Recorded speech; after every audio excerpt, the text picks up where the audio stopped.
അബ്രഹാമിന്റെ ഏകജാതനായ ഇസഹാക്കിനെ യാഗം കഴിക്കാൻ കൊണ്ടുപോകുന്നതായ ഭാഗമാണ് ഉൽപ്പത്തി പുസ്തകം 22-ാം അധ്യായത്തിലുള്ളത്. അപ്പോൾ അബ്രഹാമിനോട് കർത്താവ് പറഞ്ഞു, നിന്റെ ഏകജാതനായ മകനെ, നീ സ്നേഹിക്കുന്ന ഇസഹാക്കിനെ തന്നെ ഞാൻ കാണിക്കുന്ന മലയിൽ കൊണ്ടുപോയി യാഗം കഴിക്കണമെന്ന് പറഞ്ഞ് അങ്ങനെ അബ്രഹാം ഇസഹാക്കുമായിട്ട് യാഗത്തിന് വേണ്ടി പുറപ്പെടുന്ന സമയത്ത് യാത്രാമധ്യേ യാഗ സ്ഥലത്തോട് അടുത്തെത്തുമ്പോൾ ഇസഹാക്ക് അബ്രഹാമിനോട് ചോദിക്കുന്നു, തീയും വിറകുമുണ്ട്, എന്നാൽ ഹോമയാഗത്തിന് ആട്ടിൻകുട്ടി എവിടെ എന്ന് അവൻ ചോദിച്ചു. അത് സ്വാഭാവികമായി സാധാരണ ആരും ചോദിച്ചു പോകുന്ന ഒരു ചോദ്യമാണ്. കാരണം തീയും വിറകും എല്ലാം നമ്മൾ കൊണ്ടുപോകുന്നുണ്ട്, ഹോമയാഗത്തിനുള്ള ആട്ടിൻകുട്ടി എവിടെയെന്ന് ചോദിച്ചു. ദൈവം തനിക്ക് ഹോമയാഗത്തിന് ഒരാട്ടിൻകുട്ടിയെ നോക്കിക്കൊള്ളും, അല്ലെങ്കിൽ കരുതിക്കൊള്ളും മകനെ എന്ന് അബ്രഹാം പറഞ്ഞു.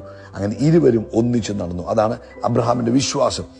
ദൈവം നമുക്ക് ഹോമയാഗത്തിനുള്ള ആട്ടിൻകുട്ടിയെ ഹല്ലേലൂയ എന്ത് ചെയ്യും? കരുതിക്കൊള്ളും, നോക്കിക്കൊള്ളും. പരിശുദ്ധാത്മാവിൽ നമുക്ക് പറയാനുള്ള ആലോചന ഇതാണ്: നിങ്ങൾക്ക് വേണ്ടുന്നത് എന്താണോ അത് കർത്താവ് നോക്കിക്കൊള്ളും, കർത്താവ് കരുതിക്കൊള്ളും. നമ്മളും ഇങ്ങനെ വിശ്വാസത്തിന്റെ വാക്കുകൾ പറയാൻ പഠിക്കണം.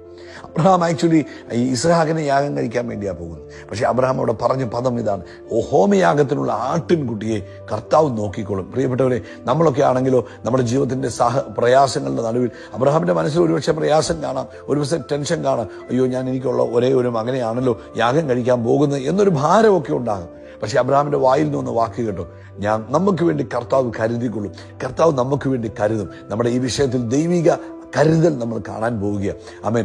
എപ്പോൾ ആര് ചോദിച്ചാലും പറഞ്ഞു, യഹോവ കരുതും, യഹോവ ജൈറ, അവൻ കരുതുന്ന ദൈവമാണ്, അവൻ എനിക്ക് വേണ്ടി കരുതും എന്ന് പറയുവാൻ നമ്മൾ ധൈര്യത്തോടെ തയ്യാറാകണം. അപ്പോൾ അബ്രഹാം തലപൊക്കി നോക്കിയപ്പോൾ അവൻ പിന്നാമ്പുറത്ത് ഒരു ആട്ടിൻകൊറ്റൻ കൊമ്പ് കാട്ടിൽ പിടിപെട്ട് കിടക്കുന്നത് കണ്ടു. അബ്രഹാം ചെന്ന് ആട്ടിൻകൊറ്റനെ പിടിച്ച് തന്റെ മകനെ പകരം ഹോമയാഗം കഴിച്ചു. ഹോമയാഗം കഴിച്ചപ്പോൾ ആ സ്ഥലത്തിന് അബ്രഹാം പേരിട്ടു യഹോവ ഈരേ, യഹോവ കരുതുന്നവൻ. അബ്രഹാം ഒരിക്കലും പ്രതീക്ഷിച്ചില്ല അവിടെ ഒരു ആട്ടുകുട്ടി കയറി വരുമെന്നോ, അല്ലെങ്കിൽ എവിടെ നിന്ന് കയറി വരുമെന്നോ, എങ്ങനെയൊന്നും അബ്രഹാം പ്രതീക്ഷിച്ചിട്ടില്ല. അബ്രഹാമിന്റെ മനസ്സിൽ അങ്ങനെ ഒരു ചിന്ത പോലും ഉണ്ടായിട്ടില്ല. പക്ഷേ ദൈവം അബ്രഹാമിന് വേണ്ടി കരുതി. പ്രിയപ്പെട്ടവർ, ഇതുപോലെ നമ്മുടെ ജീവിതത്തിലും കർത്താവ് നമുക്ക് വേണ്ടി കരുതുന്ന ദൈവമാണ്. നമ്മൾ അതൊന്ന് വിശ്വസിക്കണം. നമ്മളെല്ലാവരും കർത്താവ് നമുക്ക് വേണ്ടി എന്ത് ചെയ്യും? കരുതുന്ന ദൈവമാണ്. ആമേൻ. അബ്രഹാമിന് ഒരു ഐഡിയയുമില്ല ഈ ആട്ടുകുട്ടി എവിടെ നിന്ന് വന്നെന്ന്.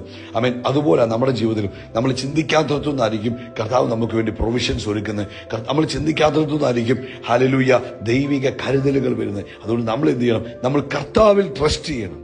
ഹല്ലേലൂയ എന്നിട്ട് ഡിക്ലെയർ ചെയ്യണം, കർത്താവാണ് എന്റെ പ്രൊവൈഡർ. എവിടെ നിന്ന് വരുമെന്ന് ചോദിച്ചാൽ എനിക്കും അറിയത്തില്ല, ആര് സഹായിക്കുമെന്ന് ചോദിച്ചാൽ എനിക്കറിയത്തില്ല. കർത്താവിന് എനിക്ക് വേണ്ടിയുള്ള കരുതൽ, എനിക്ക് വേണ്ടിയുള്ള സഹായം എവിടെ നിന്നും അയക്കാൻ മതിയായവനാണ്.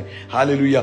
നമുക്ക് പരിചയമില്ലാത്ത സ്ഥലത്തു നിന്നാണെങ്കിലും വരാം, നമ്മൾ ചിന്തിക്കാത്ത സ്ഥലത്തു നിന്നാണെങ്കിലും വരാം, നമ്മൾ ചോദിക്കാത്ത സ്ഥലത്തു നിന്നാണെങ്കിലും വരാം, നമ്മൾ ഒരിക്കലും ആമേൻ പ്രതീക്ഷിക്കാത്തടത്തൊന്നും കർത്താവിന് നമ്മളെ സഹായിക്കാൻ കഴിയും. ആമേൻ. മരുഭൂമിയിൽ നീരുറവ് തുറക്കുവാൻ കർത്താവിന് കഴിഞ്ഞെങ്കിൽ, പാറയ്ക്കകത്തുനിന്ന് വെള്ളം കൊടുക്കുവാൻ കർത്താവിന് കഴിഞ്ഞെങ്കിൽ, ഇന്ന് ഈ വിഷയത്തിൽ കേട്ടോണേ, നിങ്ങൾ വിചാരിക്കാത്ത സ്ഥലത്തുനിന്ന്, പ്രതീക്ഷിക്കാത്ത സ്ഥലത്തുനിന്ന്, ആമേൻ, പാറയ്ക്കകത്തുനിന്ന് വെള്ളം കിട്ടുമെന്ന് ആരെങ്കിലും പ്രതീക്ഷിച്ചോ? ഒരിക്കലും പ്രതീക്ഷിച്ചില്ല. ഇതുപോലെ നമ്മൾ പ്രതീക്ഷിക്കാത്തടത്തുനിന്ന് നമുക്ക് വേണ്ടിയുള്ള കരുതൽ ദൈവം ഒരുക്കും. ഒറ്റ കാര്യം, നമ്മുടെ വായിൽ നിന്ന് വരുന്ന വാക്ക് വിശ്വാസത്തിന്റെ ആയിരിക്കണം. എബ്രഹാം പറഞ്ഞതുപോലെ നമ്മൾ പറഞ്ഞു, യഹോവ കരുതിക്കൊള്ളും. അവൻ നമുക്കായി, നമ്മുടെ വിഷയത്തിൽ യഹോവ കരുതിക്കൊള്ളും എന്ന് പറയുമ്പോൾ പ്രതീക്ഷിക്കാത്തടത്തുനിന്നുള്ള ദൈവിക അനുഗ്രഹങ്ങൾ നമ്മുടെ ജീവിതത്തിലേക്ക് വരുവാനിടവരും. കേട്ടോ, കർത്താവ് നിങ്ങളെ അനുഗ്രഹിക്കട്ടെ. ഈ ദിവസങ്ങൾ നിങ്ങൾ പ്രതീക്ഷിക്കാത്ത ഇടങ്ങളിൽ നിന്ന് ദൈവിക അനുഗ്രഹങ്ങൾ നിങ്ങളെ തേടി വരുന്ന ദിവസങ്ങളായി